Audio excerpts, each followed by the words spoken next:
दोस्तों, Vodafone idea की बात करें, स्टॉक के अंदर आज ज़बरदस्त तेज़ी देखने को मिल रही है और ज़बरदस्त वॉल्यूम है। तो इसके पीछे जो रीज़न है वो ये है कि यूबीएस ने जो रेटिंग डाउनग्रेड भले ही की वोडाफोन आइडिया की, लेकिन उसकी रेटिंग एयरटेल के मुकाबले बेहतर है और इसने एक माहौल पॉजिटिव बनाया। अब आप देख ही सकते हो कि वोडाफोन आइडिया जिसकी शेयर की प्राइस ऑलरेडी बिल्कुल कौड़ियों के भाव में है, उसमें और क्या गिरावट होगी, क्योंकि तेज़ी के समय ये स्टॉक 19 तक चला गया था। वो स्टॉक इस समय बाज़ार तो अपने ऑल टाइम के हाई के आसपास आ चुका है, लेकिन ये स्टॉक अभी ₹7.5 के आसपास है। तो और इससे एक संभावना बन जाती है कि इसमें गिरावट और कितनी होगी। तो इसी वजह से एक शेयरों की खरीदारी ज़बरदस्त हुई है, करोड़ों शेयर यहाँ पे खरीदे जा रहे हैं। आज वॉल्यूम ज़बरदस्त बढ़ा हुआ है। और दूसरी तरफ जून महीने के म्यूचुअल फंड के आंकड़े हमारे सामने आ चुके हैं, जो बहुत ही ज़्यादा उत्साहवर्धक है, जो इशारा कर रहे हैं कि वोडाफोन आइडिया में बड़े फंड हाउस की खरीदारी शुरू हो गई है। यहाँ तक कि प्रमोटर ने भी अपने म्यूचुअल फंड के माध्यम से खरीदारी कर ली है, आदित्य बिरला ग्रुप ने। ये एक शुभ संकेत है। ऐसे में क्या है आगे की संभावना, उसको समझने की कोशिश करेंगे इस वीडियो के माध्यम से। लेकिन फ्रेंड्स, उससे पहले अगर आप पहली बार हमारे चैनल पे आए तो चैनल को सब्सक्राइब कर दीजिए, एक बेल आइकॉन दबा दीजिए ताकि जब भी नया वीडियो बने पहला नोटिफिकेशन आपको मिले। वीडियो पसंद आए तो लाइक से ज़रूर कीजिए। चलो फ्रेंड्स, वीडियो स्टार्ट करते हैं। मैं हूँ आपका दोस्त SB दवे और हमारे अपने चैनल ऑनलाइन कमाई में आपका बहुत बहुत स्वागत है। तो सबसे पहले वोडाफोन आइडिया के कारोबार की बात करें तो इस समय स्टॉक 7.59 पर आपको ट्रेड करता हुआ दिखाई देगा, जहाँ पे 5.86% की शानदार तेज़ी बनी हुई है और वॉल्यूम में ज़बरदस्त जंप है। आप ये देख ही सकते हो कि पिछले एक महीने पहले इसका 62 करोड़ का वॉल्यूम था, सामने 17 करोड़ की डिलीवरी उठाई गई थी।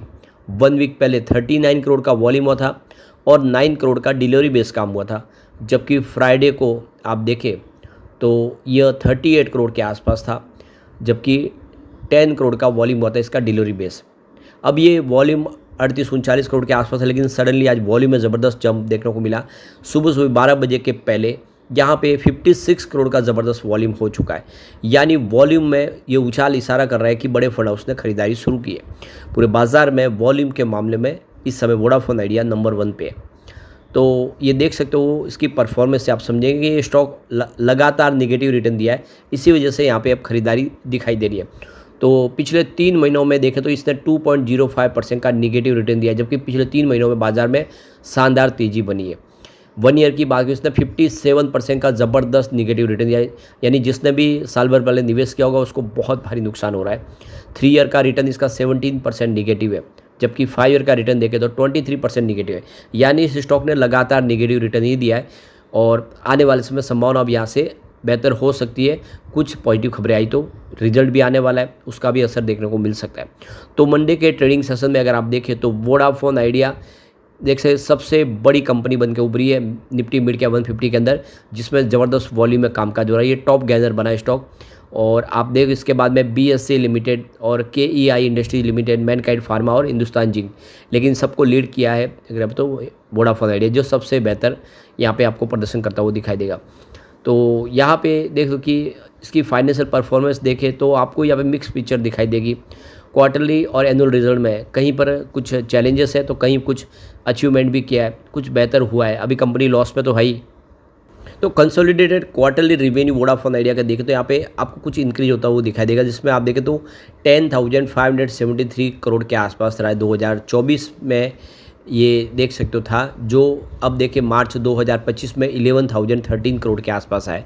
यानी यहाँ पे आप देख सकते हो कि कंपनी का जो रिवेन्यू वो बढ़ा है और कंपनी फ़िलहाल लॉस में है और 7,168 करोड़ का लॉस बताया Q4 में कंपनी का रिवेन्यू देखें पिछले कुछ सालों में तो उसमें रिवेन्यू में वृद्धि हुई है, क्योंकि आप देखें 41,952 करोड़ का रिवेन्यू था 2021 का, वो 2025 तक 43,571 करोड़ के आसपास है।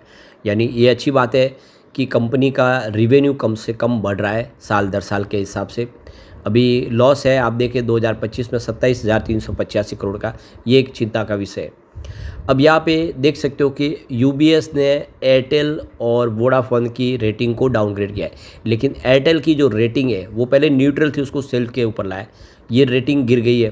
तो इसका असर देखने को मिला, क्योंकि वोडाफोन आइडिया में अगर आप देखें तो उसने भी रेटिंग को गिराया, लेकिन वो बाय की रेटिंग से न्यूट्रल पे है, जबकि एयरटेल ऑलरेडी न्यूट्रल से सेल की रेटिंग पे चला गया है। तो यह एक दोनों में फ़र्क आपको दिखाई देगा कि इसकी जो पायदान अभी भी ऊपर है वोडाफोन आइडिया की एयरटेल के मुकाबले। तो ये देख लो कि यूबीएस के हिसाब से इस समय दोनों कंपनियों के लिए जो सबसे बड़ी प्रॉब्लम है वो फंड रेजिंग, कंपनियों को फंड की ज़रूरत है। वोडाफोन आइडिया आप देख दो लगातार अपना मार्केट शेयर कम कर हो रहा है, उनका लगातार कस्टमर बेस कम हो रहा है, लेकिन अब यहाँ पे कुछ रिलीफ देखने को मिल सकती है, गवर्नमेंट की तरफ से कुछ राहत मिल सकती है। पिछले दिनों इसने राहत सरकार ने दे दी, 49% की स्टेक ले ली, और सरकार से देखिए 3 प्राइवेट प्लेयर बाजार में रहे, कंपटीशन हेल्दी बना रहे, ऐसे में सरकार हो सकता है कुछ और राहत दे। लेकिन दूसरी तरफ भी देखें तो वोडाफोन आइडिया अपनी 5G सर्विस भी शुरू कर चुके हैं लगातार, तो उससे आने वाले समय स्थिति बेहतर हो सकती है। अब यहाँ पे देखो कि जून महीने के म्यूचुअल फंड के आंकड़े हमारे सामने आ चुके हैं, जो बहुत ज़्यादा उत्साहवर्धक है, जो इशारा करे कि यहाँ पे इस गिरावट का फ़ायदा म्यूचुअल फंड पूरा उठा रहे। तो 54 ऐसे म्यूचुअल फंड्स हैं जिन्होंने फ्रेश इन्वेस्टमेंट किया है वोडाफोन आइडिया में, जम के खरीदारी हुई है। ये आंकड़ा काफ़ी बड़ा है। वैसे कुछ म्यूचुअल फंड ने बिकवाली भी किया, उनकी संख्या 23 के आसपास है। 23 म्यूचुअल फंड ने यहाँ पे एग्जिट लिया, लेकिन सामने 54 म्यूचुअल फंड ने फ्रेश एंट्री किया। ये आंकड़ा दुगना से ज़्यादा है, इसका मतलब खरीदार ज़्यादा है, और ये आने वाले समय इसके लिए संभावना पॉजिटिव बन सकती है। अब वो कौन से म्यूचुअल फंड है, एक बार हम उसको थोड़ा सा डिस्कस करेंगे। जो 2 डिजिट में होंगे उसी को डिस्कस करेंगे। ऐसे तो बहुत सारे म्यूचुअल फंड है, सबको हम डिस्कस करने जाएगा तो वीडियो बहुत ज़्यादा लंबा खींच जाएगा। तो सबसे पहले आदित्य बिरला सन लाइफ ऑर्बिटेज फंड ग्रोथ ने यहाँ पे 243 करोड़ का एयूम किया है, यानी प्रमोटर ग्रुप के ही म्यूचुअल फंड ने यहाँ पे जम के निवेश किया है। ये इसके लिए बहुत अच्छी बात है, ये एक बड़ा पॉजिटिव ट्रिगर साबित हो सकता है कि आदित्य बिरला ग्रुप को पूरा भरोसा है इस समय वोडाफोन आइडिया पे, वो अभी हिम्मत नहीं हार रहे। ये एक अच्छी गुड न्यूज़ है। दूसरी तरफ इन्वेस्टको इंडिया ऑर्बिटेज फंड ग्रोथ ने 413 करोड़ का एयूम किया है, ये बहुत बड़ी अमाउंट है। इसके अलावा SBI arbitrage opportunity fund regular growth ने 147 करोड़ का एयूम किया है। तो उसके बाद में आईसीआईसीआई प्रूडेंशियल इक्विटी ऑर्बिटेज ने 248 करोड़ का एयूम किया है इसके अंदर। फिर उसके बाद में आप देखें तो डीएसपी ऑर्बिटेज फंड ग्रोथ ने 88 करोड़ का एयूम किया है। उसके बाद में white oak capital arbitrage fund regular growth ने 17 करोड़ का एयूम किया है, और Bajaj Finserv arbitrage fund growth ने 17 करोड़ का एयूम किया है।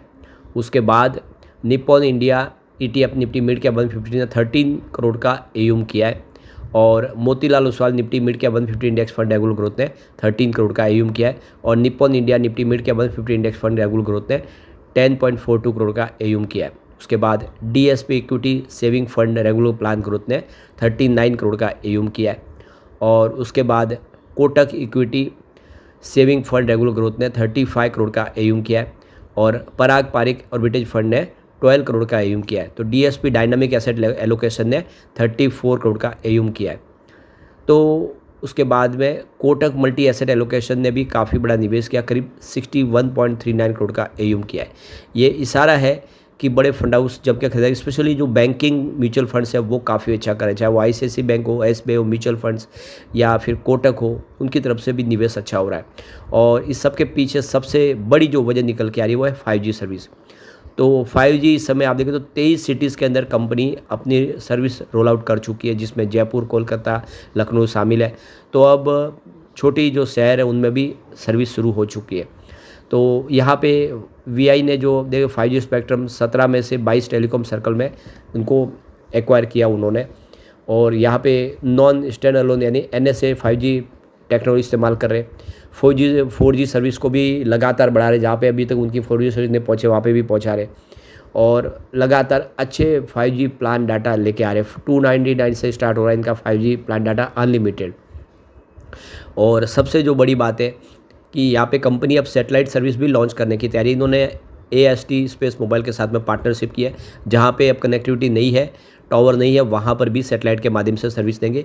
ये बिजनेस इनके लिए गेम चेंजर साबित हो सकता है, और आने वर्ष में बिजनेस बढ़ सकता है। तो एक बहुत अच्छी गुड न्यूज़ इस समय वोडाफोन आइडिया के लिए दिखाई दे रही है। लेकिन फ्रेंड्स, कोई भी इन्वेस्टमेंट करने से पहले अपने फाइनेंशियल एडवाइजर से एडवाइस ले ले, या अपना खुद का रिसर्च करें, क्योंकि मैंने वीडियो आपके एजुकेशनल पर्पज़ के लिए ही बनाया। वीडियो पसंद आए तो लाइक से जरूर कीजिए और चैनल को सब्सक्राइब कर दीजिए। Thank you friends.